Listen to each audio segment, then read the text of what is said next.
Selamat datang kembali. Hari ini kita akan membedah sebuah buku negosiasi yang cukup menarik nih. Judulnya Getting More of What You Want. Betul. Sumber ini bagus karena nggak cuma kasih tips biasa ya, tapi ini gabungan riset puluhan tahun. Dari ekonomi dan psikologi kan? Iya, bener. Jadi misi kita hari ini tuh yang menggali intisari paling berharga yang bisa langsung Anda terapkan sehari-hari. Karena negosiasi kan ada di mana-mana ya. Urusan gaji, deal bisnis. Sampai mungkin cuma nentuin giliran cuci piring di rumah. Betul. Dan katanya buku ini juga agak menantang pandangan umum ya, termasuk dari buku Getting to Yes. Nah, itu dia. Kita akan lihat bedanya nanti. Jadi, premis utamanya nih, negosiasi sukses itu bukan cuma soal deal atau sekedar sepakat gitu. Bukan cuma itu, tapi lebih ke gimana Anda bisa dapat lebih banyak. Lebih dari apa yang Anda inginkan sebenarnya. Wah, kedengarannya bagus banget. Tapi gimana caranya ya? Oke deh, mari kita mulai telusuri bareng-bareng. Hal pertama yang bikin saya tertarik tuh sering banget kita kayak menghindar dari negosiasi. Hmm, Buku ini cerita soal Margaret, salah satu penulisnya, waktu ada aturan SKS ngajar baru yang, ya gitu deh, agak merugikan, teman-temannya cuma ngeluh. cuma ngeluh aja ya. Iya, tapi Margaret ini langsung maju, negosiasi, minta kredit SKS tambahan. Dan dapat. Wah, keren. Pertanyaannya, kenapa ya kita seringnya milih ngeluh aja gitu daripada coba negosiasi? Mungkin karena citra negosiasi itu sendiri kali ya, sering dianggap kayak, wah konflik nih, adu urat. Nggak nyaman lah pokoknya. Iya juga sih. Padahal buku ini ngajak kita lihatnya beda. Lihat negosiasi sebagai proses pemecahan masalah bareng, kayak problem solving gitu. Oh, oke. Ingat cerita klasik soal dua saudara rebutan jeruk nggak? Oh iya, yang dibagi dua itu kan? Nah, kalau cuma kompromi bagi dua, ya dapetnya setengah-setengah. Tapi kalau mereka ngobrol dulu, mungkin ketahuan. Ketahuan apanya? Iya, mungkin yang satu butuhnya jusnya aja buat minum, yang satu lagi, butuh kulitnya buat bikin kue. Wah, benar juga. Jadi bisa dapat semua dong. Bisa jadi, justru lewat dialog, bukan asumsi atau kompromi yang dangkal gitu aja. Mereka bisa dapat 100% yang mereka butuhin. Itu sudut pandang yang menarik banget. Oke, selain menghindar, kita juga katanya sering terjebak secara psikologis ya pas negosiasi. Betul. Ada contoh mahasiswa itu kan yang hampir beli paten dari dokter. Ternyata patennya udah nggak berlaku. Kok bisa gitu? Nah, mahasiswa itu kena beberapa jebakan sekaligus. Pertama, dia terlalu fokus sama sudut pandangnya sendiri. Udah kebayang untung cepat gitu. Silau ya. Sama dokternya, jadi kayak kurang kritis aja gitu, percaya aja. Iya. Ketiga, nah ini, ada godaan kuat buat yang penting deal. Udah pengen cepat selesai, sampai lupa ngecek fakta penting. Wah, itu jebakan umum banget kayaknya ya. Pengen cepet kelar. Sering banget. Padahal persiapan sama hati-hati itu, ya ampun kunci banget. Terus ada lagi jebakan lain. Bias konfirmasi namanya. Ah iya, confirmation bias. Itu kecenderungan kita buat cari bukti yang dukung keyakinan kita aja kan? Yang bertentangan diabaikan. Bahaya ya ini? Bahaya banget. Karena bias ini bisa bikin kita bahkan nggak nyoba negosiasi sama sekali. Loh kok bisa? Ya karena udah yakin duluan, nggak mungkin berhasil lah. Contohnya studi soal lulusan MBA di Carnegie Mellon. Gimana tuh hasilnya? Hasilnya nunjukin lulusan perempuan itu lebih jarang negosiasi gaji awal. Dan ini bukan semata-mata karena diskriminasi aktif loh ya. Terus karena apa? Karena lebih sedikit yang meminta. Lebih sedikit yang coba negosiasi. Mungkin udah punya asumsi awal, wah negosiasi gaji itu susah atau nggak pantas gitu. Dan dampaknya ternyata gede banget sih buat jangka panjang. Gede banget. Buku ini kasih ilustrasi Chris sama Fraser. Cuma karena si Chris di awal karir negosiasi naik gaji 7,4%, si Fraser enggak. Terus? Setelah 35 tahun, beda kekayaan mereka itu signifikan banget. Kayak si Fraser harus kerja 8 tahun lebih lama cuma buat nyamain Chris. Serius? Dari satu negosiasi di awal doang? Iya, satu negosiasi yang dilewatin di awal karir. Gila kan? Oke. Ini penting banget nih. Jadi, kalau kita udah mutusin buat, berani negosiasi, gimana persiapan yang efektif? Katanya bukan cuma soal tawar-menawar harga doang. Betul sekali. Persiapan itu fondasinya. Ada beberapa pilar utama nih. Pertama, kejelasan tujuan. Kejelasan tujuan? Maksudnya? Tanya ke diri sendiri dulu. Apa sih yang sebenarnya paling penting buat Anda di negosiasi ini? Apa cuma uang? Atau jaga hubungan baik buat nanti? Bisa juga reputasi ya. Atau biar cepat selesai gitu. Nah, itu dia. Atau kecepatan penyelesaian. Pokoknya tahu prioritas Anda itu langkah paling awal. Krusial. Oke, lalu yang kedua, ini katanya sumber kekuatan terbesar nih, alternatif alias BATNA. Iya, BATNA, Best Alternative to a Negotiated Agreement. Gampangnya sih, apa rencana B terbaik Anda kalau negosiasi ini gagal total? Rencana B ya? Makin bagus rencana B Anda jadi makin nggak tergantung sama hasil negosiasi ini. Posisi tawar Anda jadi lebih kuat. Oh gitu, masuk akal. Contoh menariknya soal peringkat sekolah bisnis Stanford. Pernah peringkat mereka turun gara-gara mahasiswa MBA-nya dianggap agak arogan pas wawancara kerja. Terus? Tapi beberapa tahun kemudian, pas ekonomi lagi susah, lowongan kerja dikit, peringkatnya malah naik lagi. Lah, kok bisa? Kenapa coba? Karena pas alternatif kerja sedikit, batna mahasiswa lemah kan? Nah, mereka jadi lebih sopan, lebih kooperatif pas wawancara. Wah, iya ya. Jadi kelihatan banget pengaruh alternatif ke perilaku kita ya. Kuat banget pengaruhnya. Oke, pilar ketiga, harga reservasi, batas absolut. Betul. Kalau Anda jual, ini harga minimum yang bisa Anda terima. Kalau beli, ya harga maksimum yang rela dibayar. Dan harus disiplin banget ya di sini. Disiplin baja. Buku ini nekenin banget, jangan pernah langgar batas ini cuma demi yang penting deal. Misalnya batas beli tiket $30, ditawarin $31, jangan mau gitu ya, walau beda tipis. Nah, jangan tergoda. Itu namanya kejebak sunk cost fallacy. Jebakan biaya hangus. Merasa sayang sama waktu atau usaha yang udah dikeluarin buat negosiasi. Oke, paham. Terakhir, aspirasi.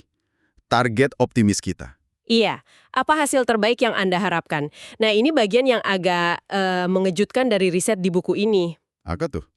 Ternyata, menetapkan aspirasi yang tinggi itu secara konsisten bikin hasil kesepakatannya lebih baik secara objektif. Misalnya, dapat harga lebih bagus. Oh, bagus dong. Tapi... Ada tapinya. Nah, apa tapinya?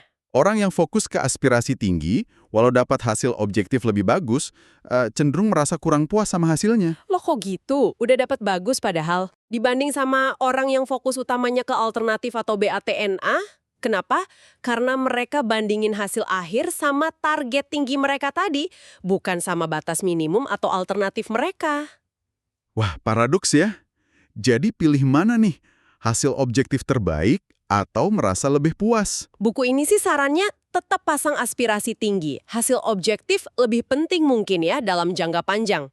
Oke, jadi ini semua fondasi persiapan yang kuat ya. Bukan cuma soal angka, tapi paham tujuan, kekuatan alternatif, batas minimum, dan berani pasang target tinggi. Iya, kompleks tapi penting. Buku ini juga kasih contoh valuasi Snoop Inc. Itu menunjukkan gimana prinsip ini berlaku di dunia nyata. Bahkan pas kondisi pasar lagi nggak pasti kayak krisis 2008. Nah, sekarang kita masuk ke bagian yang sering jadi dilema nih dalam negosiasi.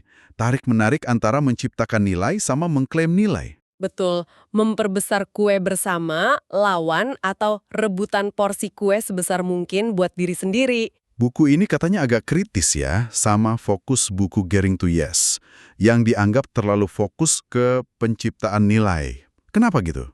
Karena gini, strategi buat menciptakan nilai itu kan biasanya banyak berbagi informasi, bangun hubungan baik, gitu kan? Ya. Nah, kadang-kadang justru strategi itu bikin Anda lebih rentan pas waktunya rebutan kue atau klaim nilai.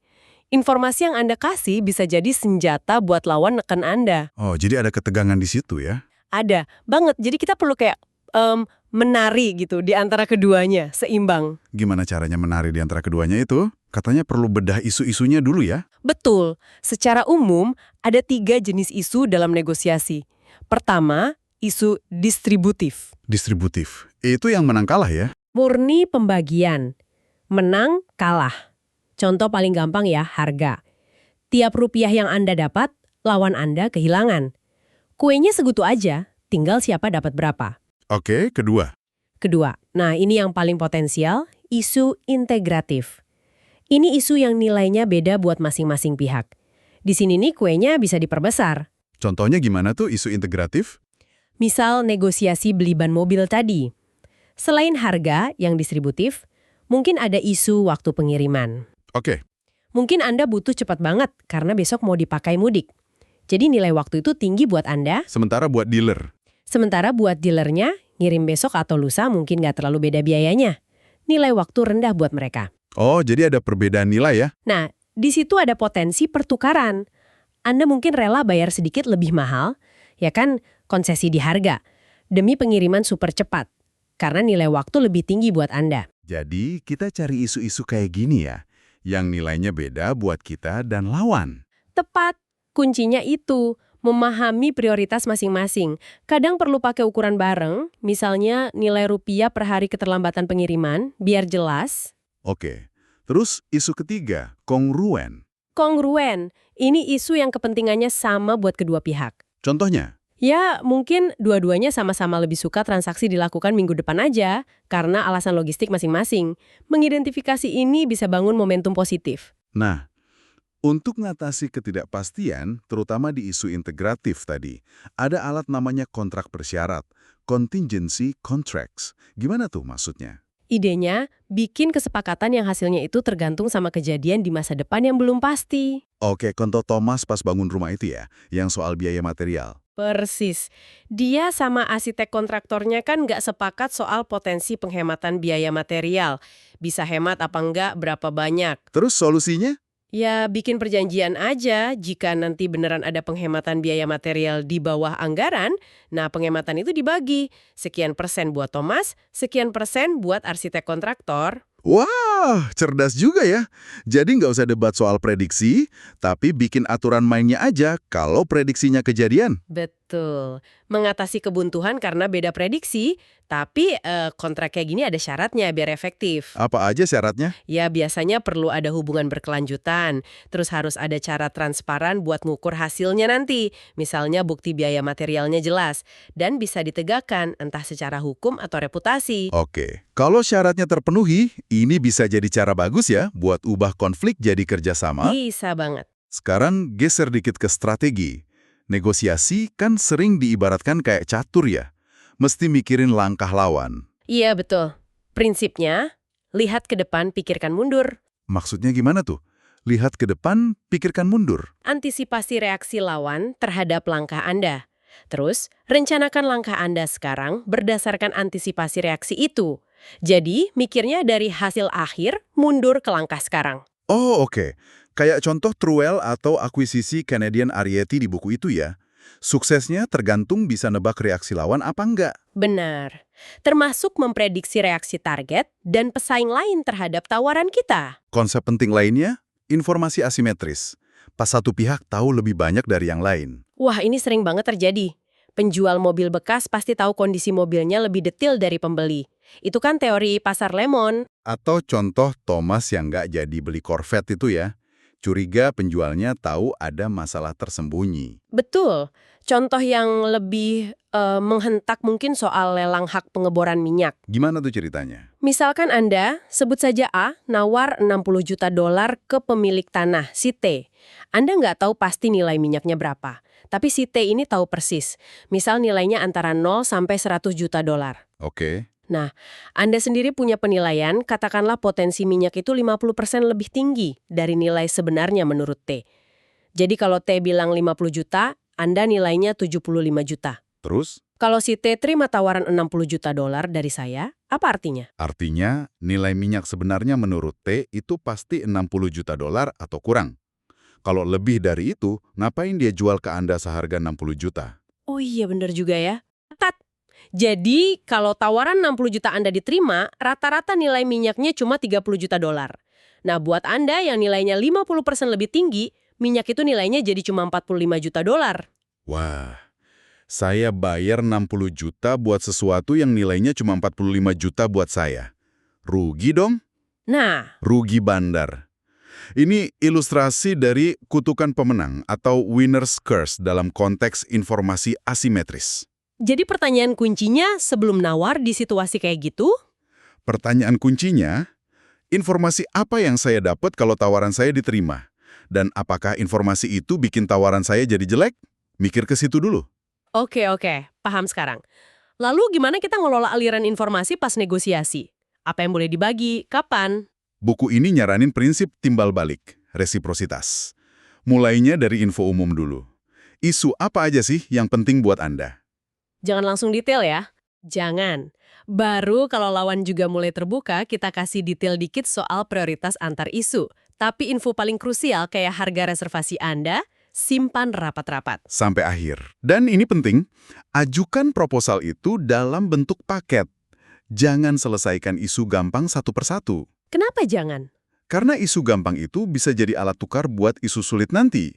Kalau udah diselesain duluan, Anda kehilangan amunisi. Oh, oke. Terus soal nawarin beberapa paket sekaligus. Itu bisa jadi cara cerdas buat gali preferensi lawan. Tapi hati-hati juga, itu bisa secara nggak langsung ngasih tahu valuasi Anda ke dia. Jadi ada plus minusnya. Satu hal lagi nih yang katanya sering dilupakan. Keadilan. Orang ternyata nggak 100% rasional ya soal uang. Bener banget. Eksperimen klasik ultimatum game itu bukti kuatnya. Gimana tuh eksperimennya? Satu orang dikasih katakanlah 100.000 rupiah. Dia harus nawarin sebagian ke orang kedua. Kalau orang kedua nolak tawarannya, dua-duanya nggak dapat apa-apa. Kosong. Secara rasional, orang kedua harusnya terima tawaran berapapun kan? Misalnya dikasih 10.000, lumayan daripada nol. Logikanya gitu. Tapi kenyataannya, tawaran yang dianggap nggak adil, misalnya di bawah 20-30 ribu, itu sering banget ditolak. Wah, rela nggak dapat apa-apa. Rela demi menghukum ketidakadilan si penawar pertama. Dan ini berlaku bahkan saat taruhannya gede loh. Jadi, tawaran kita itu nggak cuma harus bagus angkanya, tapi juga harus terasa adil ya. Persepsi itu penting. Penting banget.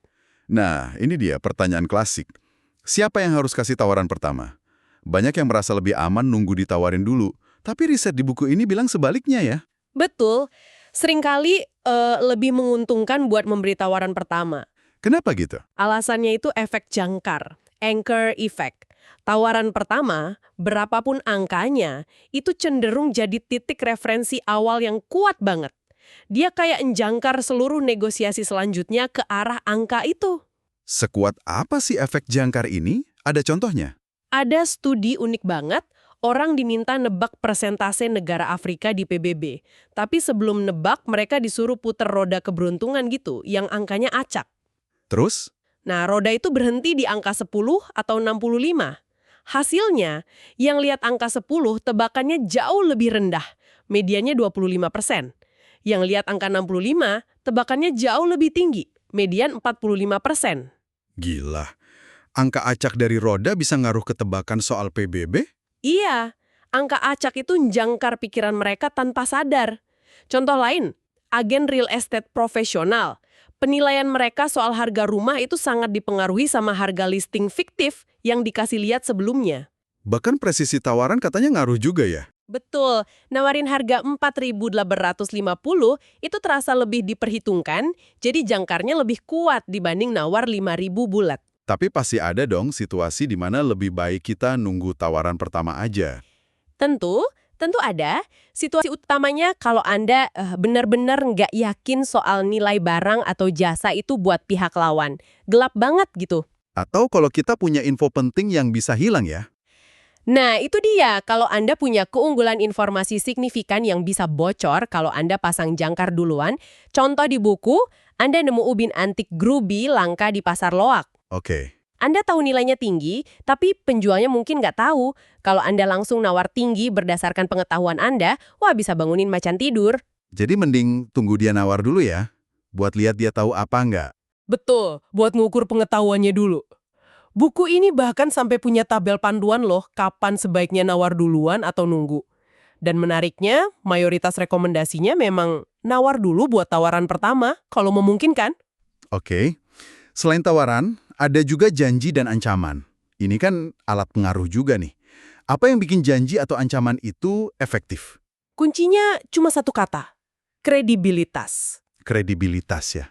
Dan menurut buku ini, kredibilitas janji atau ancaman itu sangat ditentukan oleh seberapa besar biaya yang harus ditanggung sama si pemberi kalau mereka sampai harus melaksanakan janji atau ancaman itu. Maksudnya gimana tuh? Ancaman yang kedengarannya hebat banget, tapi jelas bakal merugikan si pengancam kalau beneran dilakuin, ya biasanya nggak kredibel, nggak efektif. Jadi ancaman kecil tapi mungkin dilakukan lebih kuat. Bisa jadi jauh lebih kuat. Terus soal pembingkaian atau framing. Katanya cara kita nyajiin pilihan itu bisa ngubah keputusan orang ya. Banget. Contoh klasik penyakit Asia, itu jelas banget nunjukinnya. Gimana tuh contohnya? Jadi ada wabah penyakit, 600 orang bakal kena. Ada 2 program penanggulangan.